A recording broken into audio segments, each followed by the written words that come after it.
dadweynaha magaalada burco ayaa banaanbaxay ku diidan yihiin hadallo uu nabi maxamed nabad iyo naxariis korkiisa ahaatee uu ku duray madaxweynaha dalka Faransiiska Manuel Macron kuwaasoo mudaharaadka ka dhigay gudaha magaalada burco. dadweynaha magaalada burco ayaa halkaasi ku gubay calanka dalka Faransiiska iyagoona halkaasi ay ka sheegeen qaar ka mid ah ganacsatada gobolka Togdheer inay suuqa ka saari doonaan agabka lagu farsameeyay dalka Faransiiska waana kuwan iyagoo ka falceliya arintaasi. bismillahir rahmaanir rahiim waxaan maanta halkan ka mudaharaadaynaa Faransiiska oo caayis banaheeni Maxamed sallallahu alayhi wa sallam waxaan leenahay ilaahay ha jibiyo Faransiiska madaxweynaha Faransiiska ilaahay ha sharaf rido waxaanu haddana nahay ganacsatada aanu ballan qaadaynaa inaanu joojino dhammaanba wixii alaabaha aanu ka keeni jiray dalka Faransiiska waanu joojinay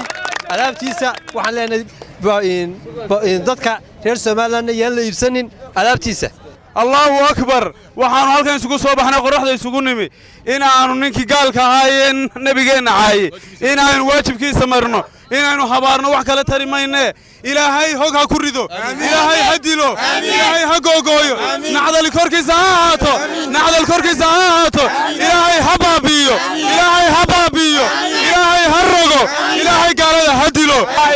يا فلقاتيا ونكسر جنا أفان نقول لنا وحنيا نقول لنا وحقبا نقول لنا لقبا نقول تجنا أكبر الله أكبر فرانسيسكو هذا فرانسيسكو هذا هنولا مسلكو هنولا فرانسيسكو هذا إلهي واحد الخبر يعني إنك قال هذا فرانسيس كانوا إلهي دميو إن إلهي دميو إن دي ترسام كلا عيسسيو أنا أقول لك صلى الله عليه وسلم هيلنا دين بنقول هيلنا أفبان نقول هيلنا قاعد بنقول هيلنا هيني هو اللي قرب تاجرنا قال هذا إلهي دميو الله أكبر وهي مسلك على ولا عذابية الله أكبر الله أكبر